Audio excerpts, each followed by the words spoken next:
Bonjour à tous, ou bonsoir, selon l'heure à laquelle vous écoutez. Aujourd'hui, on ouvre une nouvelle page autour d'un thème essentiel, la confiance en soi. J'ai le plaisir de recevoir Yohan qui est venu nous raconter son histoire, celle de son homosexualité, de l'annonce de celle-ci au monde entier, et bien sûr de la confiance en soi qui l'a toujours animé. Même si Yohan dégage naturellement cette assurance, son parcours n'a pas été sans défi. En effet, annoncer sa différence à une famille aux valeurs plutôt traditionnelles, ce n'est jamais anodin. Alors comment concilier héritage et liberté personnelle ? Comment accepter et faire accepter sa différence, la vivre pleinement et en faire une force ? Et surtout, quel rôle joue la confiance en soi dans le fait d'assumer pleinement qui l'on est ? C'est tout autant de questions auxquelles nous allons tenter de répondre aujourd'hui. Je suis Barbara et vous écoutez Bougie Parfumée. Bon épisode.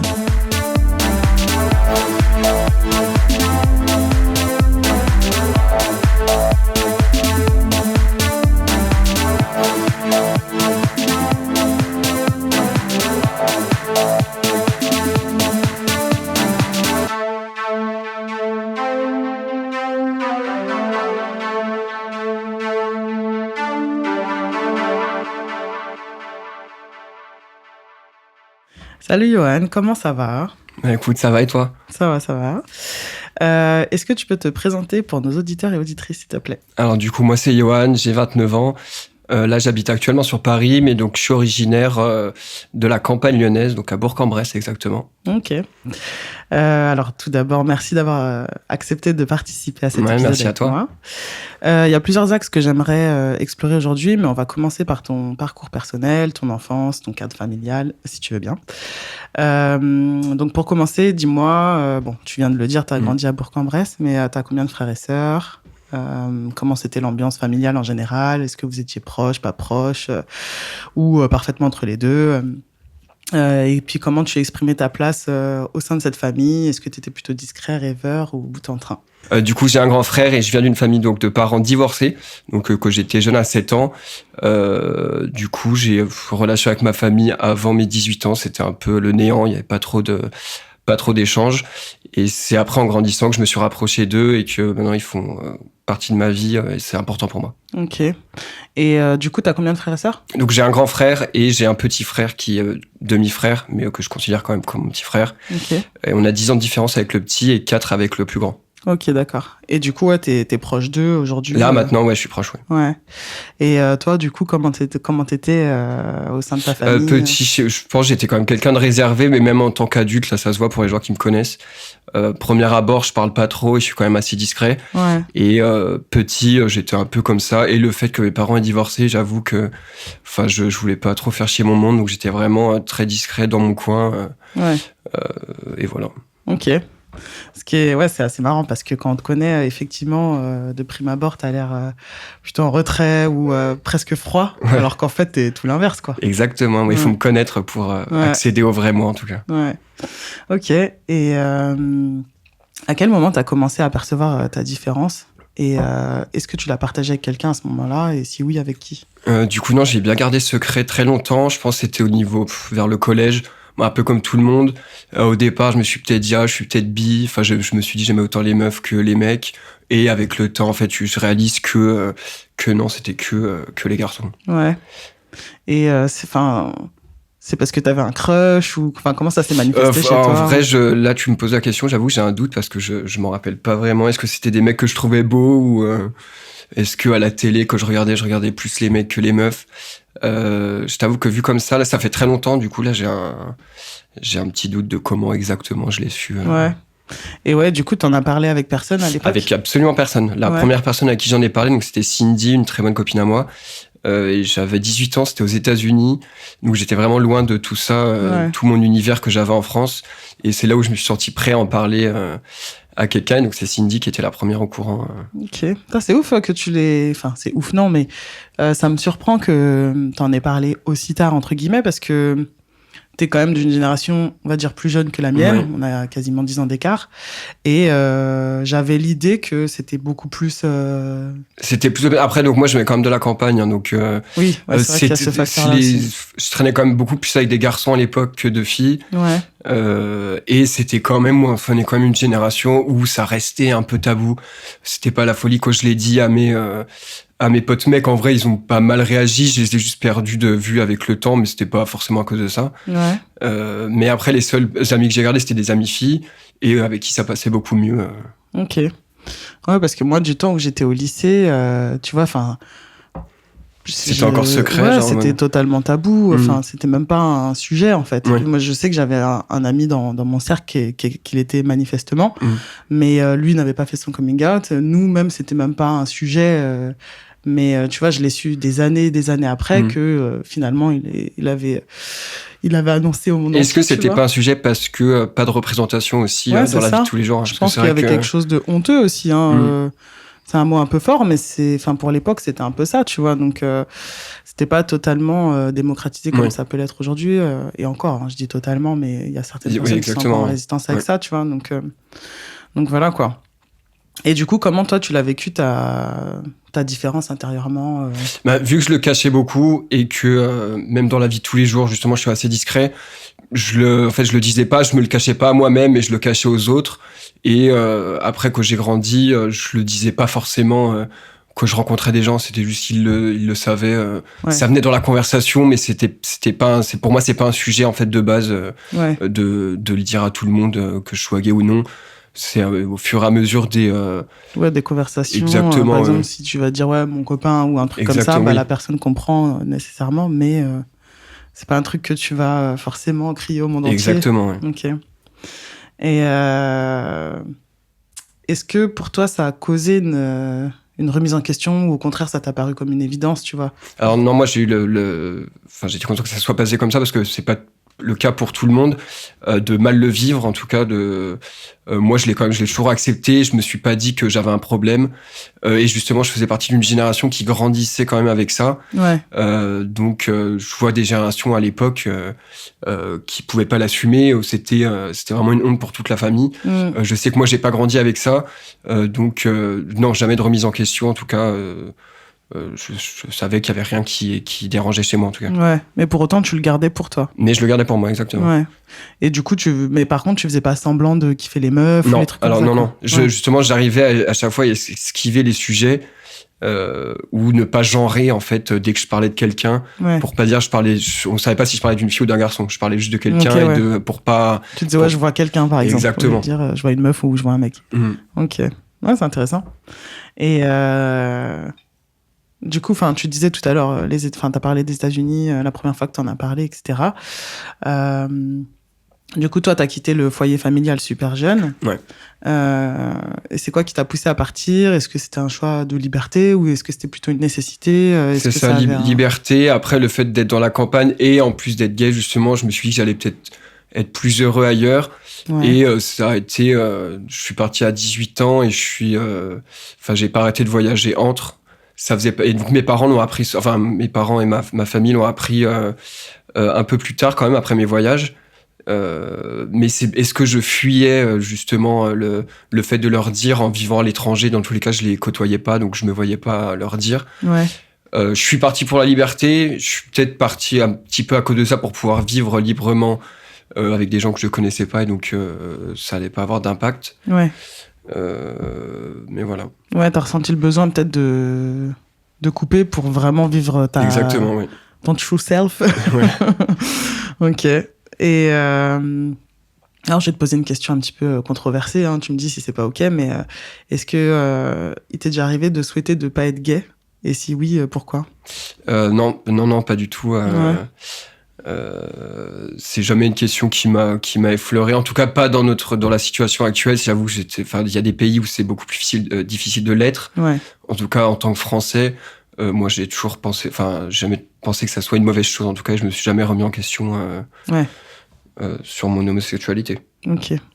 Bon, c'est bien, au moins tu te dis pas je suis différent, ça me fait chier. Exactement, oui. Tu l'acceptes complètement, quoi.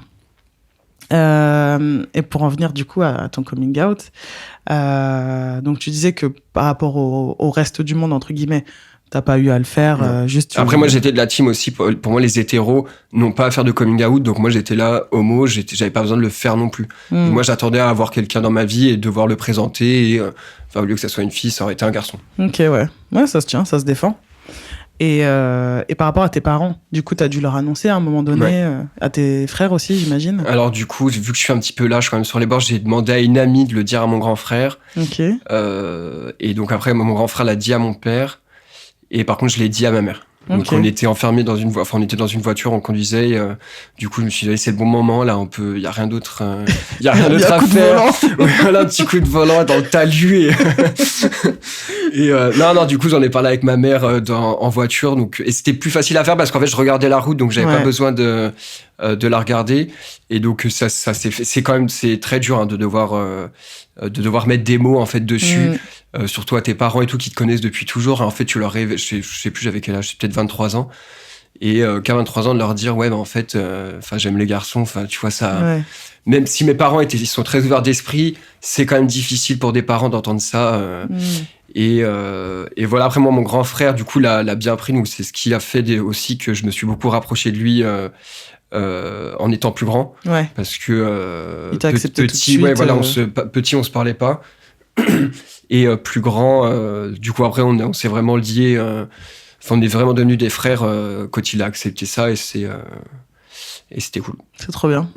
Mais ouais, pour revenir à ce que tu disais sur le fait de parler en voiture, c'est vrai que il y a un truc un peu d'hyper intime dans le contexte voiture, et en même temps pas direct, parce que tu regardes pas ou à part tu fais comme dans les films, tu regardes dans les yeux mais après tu fais un accident. Ouais, je sais que l'une des conversations les plus deep que j'ai eues avec ma mère, c'était en voiture aussi. C'est pour ça que ça résonne ce que tu dis, quoi. Ouais, du coup donc tu disais que ton frère il a plutôt bien reçu la nouvelle, enfin voilà. Et ton père, vous en avez discuté du coup, parce que... On en a reparlé plus tard. Il m'avait quand même envoyé un SMS en me disant qu'il serait toujours fier de moi et tout, donc ça m'avait touché. Oh, c'est mignon. Mais après, il m'en avait quand même voulu de pas lui avoir dit moi-même. Mais en fait, j'ai dû lui expliquer en lui disant que c'était pas contre lui, mais c'est juste que... j'aimais pas en parler tout court avec personne. Et, que c'était ton cheminement personnel. Surtout là, ma famille proche, j'avais pas envie de leur dire. Donc j'ai utilisé mon grand frère pour le faire, mais c'était pas contre lui. Et mais c'est vrai quand on en a reparlé après, ça allait, et voilà. Et aujourd'hui, c'est même plus un sujet, du coup. Pas du tout. C'est plus du tout Très bien. Plus un sujet. Et donc, du coup, je sais que tu as déjà été en couple. Du coup, j'aimerais savoir comment cette relation t'a aidé ou pas, d'ailleurs, à te construire, à mieux te comprendre. Alors, c'est une relation qui arrivait très tard dans ma vie, quand même. Donc, j'avais 27 ans. Donc, j'avais jamais eu personne avant. Donc, pour première relation, ça s'est bien passé. Ça m'a apporté beaucoup de confiance en moi, justement. Donc, c'est vrai qu'à l'époque, je pouvais faire croire que j'avais beaucoup confiance en moi. Et c'est vrai que c'est quand même ma relation qui m'a le plus donné confiance. Parce qu'en fait, d'avoir quelqu'un avec toi non-stop, forcément, ça te rassure. Et que à l'époque, même si j'avais quand même mes amis, ma famille, d'être seul, des fois, tu peux te remettre en question juste en fait sur ta personne, comment tu es et tout. Et d'avoir quelqu'un, c'est le côté rassurant. Ok. Et avec tes amis, parce que du coup, tu disais que t'en as pas forcément parlé, mais t'as des amis dont t'es très proche depuis toujours, etc. Et est-ce que tu penses que ça a changé quelque chose, en bien ou en mal? Est-ce que, justement, un peu comme ton père, ils t'ont dit pourquoi tu ne l'as pas dit plus tôt, ou comment... Après, avec mes amis garçons de l'époque, justement, on s'est perdu de vue. Après, ça s'est fait que quand je leur ai dit, on devait avoir 18 ans, donc en fait, on commençait on est tous quand même partis un peu de la campagne, là d'où on venait. Et en fait, on s'est juste perdu de vue. Est-ce que c'est ça qui a joué ou pas? Je sais pas. Est-ce que c'est moi qui voulais plus les fréquenter parce que, pareil, on n'était pas non plus dans le même, on n'était pas dans le même délire. Et par contre, les filles que je connais, donc Fanny et Emma, que je connais depuis toujours, elles l'ont, dans tous les cas, des amies filles, faut jamais mal prendre. Normalement, que le fait que tu sois moi, parce que ça arrive aussi, mais et non, ça m'a encore plus rapproché parce que j'ai avec les filles, moi, cette relation toujours frère et sœur, que vu que j'ai que des frères et que j'ai beaucoup fréquenté que des filles, c'est toujours des relations très très fortes et limite fraternelles, quoi. Ok. Et du coup, comment tu vis ta sexualité aujourd'hui? Enfin, comment tu l'as vécu avant? Ça arrivait quand même très tard. Ça arrivait, donc j'avais 18 ans. Donc j'ai jamais rien fait avec une fille. Mais donc c'est la première fois avec un garçon, c'était à 18 ans. Et c'est vrai qu'au début, que tu découvres, forcément, t'as envie d'y retourner plus ou moins souvent. Et c'est vrai qu'avant d'avoir été en couple, justement, je voulais un peu combler ce vide et relation d'un soir sur relation d'un soir. Okay. Voilà, c'était pas ouf parce qu'en fait, pensant combler un vide, en fait, ça change rien. Ouais, tu multiplies les conquêtes. Exactement, pensant que ça va t'apporter quelque chose et en fait, pas vraiment. Ok. Et puis ça alimente un peu le cliché autour des gays. Exact, ouais. Du coup, maintenant, pour parler de la confiance en soi, comment tu définirais la confiance en soi, toi ? Et du coup, là, avec le temps, je me dirais que ça serait vraiment de s'accepter comme on est, en fait, à 100%. Ouais. Et plus tu t'acceptes, plus tu vas avoir confiance. Ouais, c'est vrai. Et je dirais même aussi, au-delà de s'accepter, c'est de s'assumer, entre guillemets, dans le sens où, même face à des personnes qui seraient dans le rejet de ce qu'on est, de se dire, on s'en fout. Exactement. Et voilà, quoi. Et du coup, tu l'as effleuré vite fait tout à l'heure, mais est-ce que t'as toujours eu confiance en toi ou est-ce que c'est quelque chose que t'as appris à développer ? Je pense que beaucoup plus jeune, non. Ouais. Un peu en surpoids, machin, période collège, plus le fait de te dire, en fait, j'aime les garçons, donc tu vois, t'es un peu, côté jeune, t'as pas l'esprit hyper affûté. Donc, c'est vrai que non, de petit, pas vraiment. Et en étant plus grand, après, plus les années passaient, plus les rencontres que je faisais, en fait, étaient bien, plus, en fait, c'était tous mes amis, ceux aussi qui m'ont donné confiance avec le temps. Ouais, t'as appris à vraiment bien t'entourer, quoi. Exactement. C'est cool, ça. Et qu'est-ce qui t'aide encore aujourd'hui à rester aligné avec qui tu es, même quand c'est difficile ? Par exemple, si t'as des moments de doute, etc. C'est de plus en plus rare. Plus je grandis, là, plus, en fait, je vois comment est ma vie, comment je dois gérer. Enfin, je me connais déjà aussi dans mon corps, dans mon esprit. J'essaye de rester vraiment... mon entourage sait que je passe toujours pour quelqu'un de fort, dans tous les cas. Ouais. Et c'est aussi l'image que je veux donner aux autres. C'est aussi comme ça, peut-être que ma confiance est aussi forte. C'est qu'en fait, en faisant croire aux autres, même moi, personnellement, en fait, j'y crois. Ouais, fake it till you make it. Exactement, ouais. Oui, ça, ouais. Enfin, je comprends totalement, ouais, parce que je pense que sur ça, on se ressemble un peu, dans le sens où moi aussi, j'étais plutôt réservé avant, plutôt timide, etc. Et à force de me mettre entre guillemets, des challenges ou des coups de pied au cul, c'est devenu naturel, en fait, d'avoir confiance en moi et de m'affirmer et de m'accepter, quoi. Donc, je te rejoins complètement là-dessus. Maintenant, on va parler un peu du regard des autres et de la manière dont il influence la façon dont on se perçoit soi-même. Quand tu étais plus jeune, comment tu vivais, toi, le regard des autres garçons ? Enfin, est-ce que c'était un sujet déjà ou pas du tout ? Je pense que c'était un non-sujet, hein, le regard des autres. C'était peut-être plus le regard des filles à l'époque qui me... parce que justement, quand une fille s'intéressait à toi, donc tu t'étais pas gay. Enfin, tu vois, il y avait tout aussi ce mécanisme de je me cache quand même derrière une étiquette, donc si je plais aux filles, ça va être bien. Moi, en fait, ce que je fais, c'est que j'étais pote avec les filles, donc j'avais quand même une bonne image. Ouais. Mais après, non, je pensais pas forcément au regard des autres déjà à l'époque. Ouais. T'essayais de te faire friendzoner par les meufs, exactement, comme ça, c'était pas un sujet. Ok. Et du coup, est-ce que tu t'es déjà senti jugé ou mis à part ou exclu ? Je pense pas. Ça m'arrive donc à chaque fois que surtout chez les mecs, dès que je vais dire que je suis gay, la première phrase quand même dire c'est mais tu fais pas du tout gay. Je pensais pas machin. Ouais. Et c'est quand même toujours des trucs qui me rassurent et je suis là aussi pour la cause. Il y a beaucoup d'hétéros qui ont dans leur tête l'image du gay efféminé et pour eux tout le monde est comme ça. Ouais. Justement, d'ailleurs, on parle souvent de masculinité et de ce que c'est que être un homme, tu vois, entre guillemets. Est-ce que toi, déjà, c'est quoi pour toi être un homme, quoi ? Après, ça, c'est une question qui est très large. En vrai, être un homme, enfin, tu vois, c'est même. Il y a tellement de définitions possibles. Exactement, il y a trop de définitions et que maintenant, à l'ère actuelle, c'est plus. Chaque personne se définit comme elle est, quoi. Enfin, il y a plus vraiment de être un homme, ça allait couper du bois, aller chasser. Enfin, ça c'était à l'époque là en mode. L'image de la virilité. Oui, voilà. Donc là maintenant, chacun a sa propre image de qu'est-ce qu'un homme. Mais après, venant aussi de la campagne et les gens là-bas sont quand même très masculins, très dans on est beauf, machin. Donc il y a quand même cette image. Quand j'y retourne, en tout cas voir ma famille, donc mon grand frère a plein de potes mecs.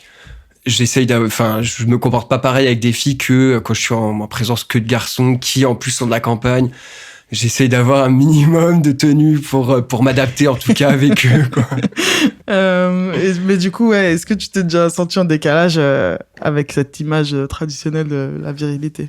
En décalage, non, parce que j'essaie de m'y adapter souvent. Et nous, dans le milieu gay aussi, il y a toujours ce truc de masculin. Parce qu'il y a des garçons justement qui aiment que les mecs masculins, il y en a qui ça dérange pas la féminité.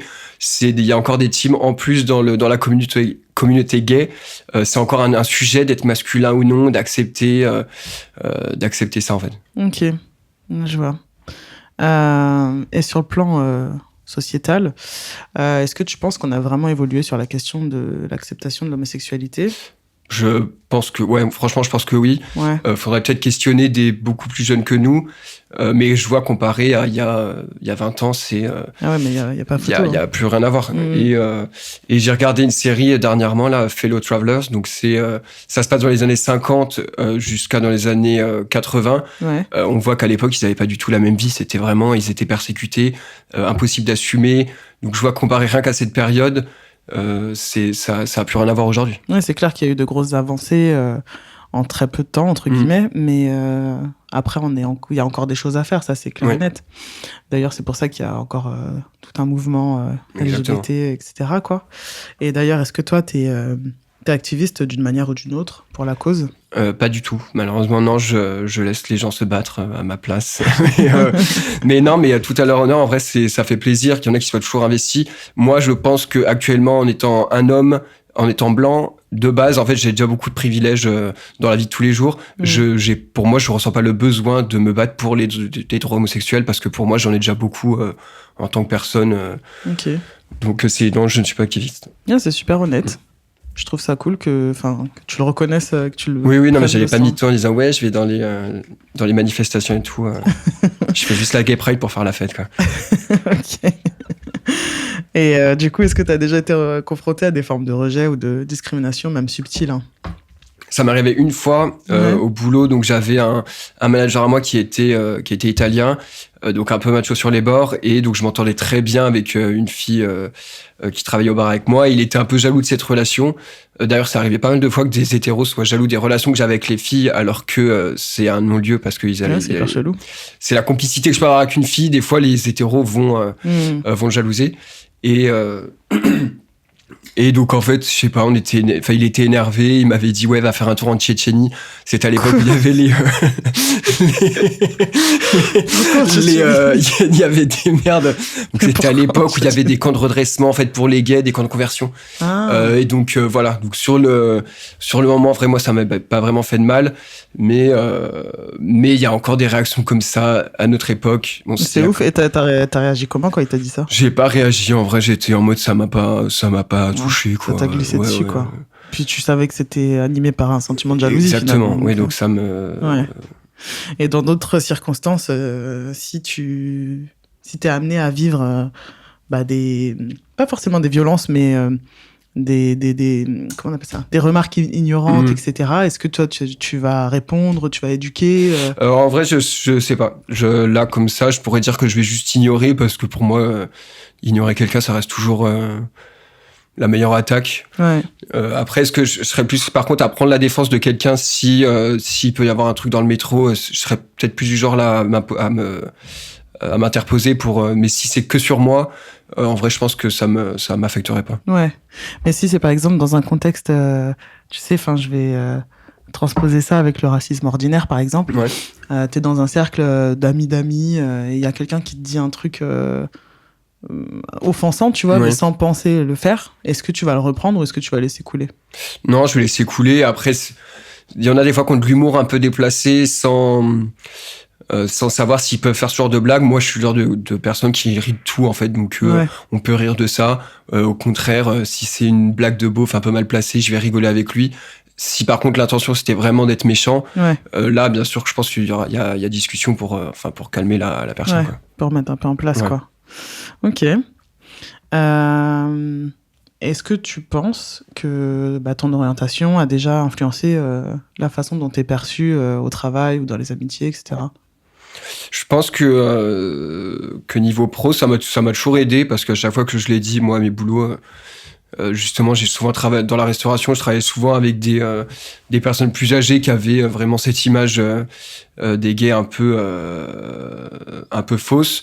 Donc en fait, à chaque fois, j'éduquais en fait avec juste par qui j'étais. En fait, je les éduquais et je suis content qu'à chaque fois que je sois parti d'un endroit, les gens aient une bonne image de moi, quoi. Une meilleure compréhension, une meilleure acceptation. Aussi, exactement. Parce que le nombre de fois où j'ai dû expliquer justement comment ça se passait, juste les éduquer sur quelque chose que moi je pense que tout le monde sait. Et c'est vrai que des fois j'oublie que il y en a qui sont d'une autre génération ou un cercle d'amis qui est différent et qu'ils partagent pas forcément les mêmes idées que moi.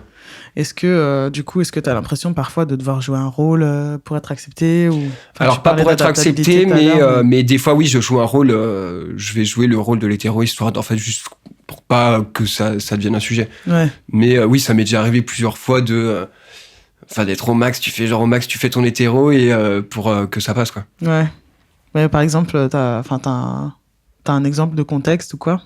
Non. Attends, faut que je...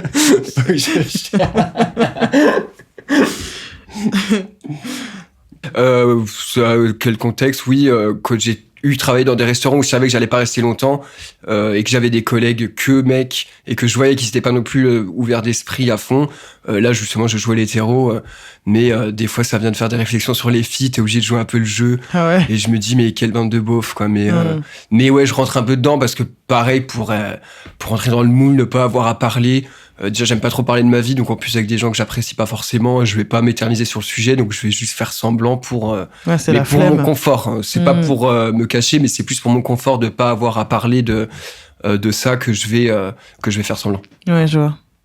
Oui, c'est un peu un mini instinct de survie en mode j'ai pas envie de m'embêter avec ça, quoi. Et à l'inverse, est-ce qu'il t'est déjà arrivé de te sentir pleinement libre, genre sans aucune retenue face à quelqu'un ou face à un groupe de personnes? Je sors pas mal en milieu techno et c'est vrai que c'est un milieu qui accepte beaucoup. Donc là, c'est vrai que tu te sens libre. Et j'ai beaucoup voyagé. Il y a jamais dans un pays où je me suis dit peut-être des fois il faut peut-être plus se cacher que d'autres. Ouais. Mais en tout cas en France, j'ai fait l'Australie, États-Unis et tout. C'est vrai que ça c'est des pays où c'est quand même très accepté. Donc oui, je me suis toujours senti libre quand même là-dessus de pouvoir vivre pleinement le truc. Oui, et puis après il y a certains pays aussi où c'est même pas forcément comment on appelle ça, de l'homophobie. Parfois c'est juste la démonstration d'affection en public, c'est juste pas toléré, quoi. Exactement. Je sais qu'il y a certains pays où c'est comme ça. Donc voilà, quoi. Du coup, aujourd'hui, tu dégages une vraie assurance, une sérénité. Pourtant, on sait que la confiance en soi, c'est un truc qui se construit, qui parfois se fragilise aussi. Et du coup, c'est quoi qui t'aide à rester confiant au quotidien? Est-ce que tu as un mantra? Est-ce que tu as quelque chose que tu as mis en place ou pas du tout? Ouais, non, pas fort. Non, c'est comme je suis de base, hein, comme je l'ai dit un peu tout à l'heure, c'est que mes amis me connaissent très positif. Et c'est vrai que derrière cette image, je le suis quand même assez souvent, même quand je suis tout seul. En fait, je vais avoir cette force, je vais rarement pleurer. Il faut que je reste fort tout le temps. Je sais pas pourquoi, je sais pas comment j'ai eu l'idée de devoir toujours être fort, mais c'est comme ça dans ma tête. Donc mon mantra, c'est juste sois forte et toi avance. Continue et après il faut dire que dans ma vie j'ai pas connu d'obstacle très dur qui m'a blessé ou qui m'ait fait du mal au point de me remettre en question. J'ai toujours fait des bonnes rencontres, enfin j'ai toujours eu la chance de faire des bonnes rencontres, donc c'est ça qui avec le temps m'a forgé et a fait l'armure qui est autour de moi aujourd'hui. Ouais. Et du coup c'est un truc que tu distilles aussi autour de toi? J'essaye avec mes amis, en tout cas moi je suis toujours de la team à remonter le moral et à tenir des discours positifs à mes potes pour qu'ils soient pour que ma force devienne la leur aussi quand je les entoure. Ok. Et du coup, est-ce qu'il y a encore des moments où tu doutes de toi malgré tout? Ça peut arriver, on a tous des moments de faiblesse c'est juste que même si des fois je pleure pas souvent, il peut m'arriver une fois ou deux de pleurer parce que je sens que j'en ai le besoin et que c'est quand même bien il faut pleurer dans la vie, hein, t'évacuer et c'est ce qu'il faut, hein. Ouais. Et du coup, quand tu traverses une période compliquée, qu'est-ce qui t'aide à te reconnecter à toi-même? Est-ce que tu te tournes vers quelque chose en particulier? Alors, je vais aimer avoir ces périodes où je reste seul quand même, Ouais. parce que je suis, même si je suis quelqu'un qui aime voir les gens et tout, j'aime beaucoup être seul. Ouais. Donc, je trouve que c'est important en fait de se retrouver seul et de réfléchir. Et après, une fois que je suis bien quand même dans ma tête, c'est là que je vais me retourner vers d'autres gens. Donc, je vais aller voir mes potes, que je vais retourner voir ma famille assez souvent. Pour justement que ça me redonne un coup de boost. Ouais. Voilà. Ok. Ouais, donc en fait, à la fois, tu te recharges de ton côté, mais en même temps, Ouais, pour moi, c'est important de rester seul pour se recharger aussi. Ouais, bien sûr. Et si tu devais parler au toi d'il y a 10-15 ans, tu lui dirais quoi? Le moi d'il y a 10-15 ans, en vrai, je dirais juste de rester comme il est et de faire les choix qu'il a fait, parce que quand je regarde dans le passé, en vrai, il y a rien que je regrette. Ouais. Et c'est important de pas avoir de regrets, peut-être s'il y a eu des erreurs de parcours, juste les accepter, d'en faire une force en fait après. Mais en tout cas, le garçon d'il y a 10-15 ans serait quand même fier de ce qu'il a fait et de tout ce qu'il a pu faire dans sa vie pour quelqu'un qui vient de la campagne. Et non, en vrai, il aura une belle vie devant lui. Ouais, c'est cool. Et pour finir, est-ce qu'il y a une citation, un proverbe ou un conseil autour de la confiance en soi et ou de l'homosexualité que tu souhaiterais partager avec nos auditeurs et auditrices? Alors, comme dirait Britney Spears, I choose my own destiny, parce que c'est ce qu'il faut faire dans la vie, quoi. On choisit toujours ce qu'il faut faire pour soi et ce qui est le mieux pour soi et ses proches. Voilà. Ok, sympa. Pour ma part, je dirais que la vraie confiance en soi naît quand on accepte que notre différence est la plus belle forme de justesse. Très beau, c'est très beau. Merci Johan. Merci à toi. C'est la fin du premier volet consacré à la confiance en soi et à l'homosexualité, et j'espère que celui-ci vous a plu. Je remercie Johan pour sa participation et sa sincérité, et je vous invite à liker, commenter et partager l'épisode si ce n'est pas déjà fait. C'est grâce à vous que je gagne peu à peu en visibilité. Vous pouvez également me retrouver sur Instagram pour vous tenir informé des dernières sorties d'épisodes. En attendant le prochain, je vous remercie de votre écoute et à bientôt.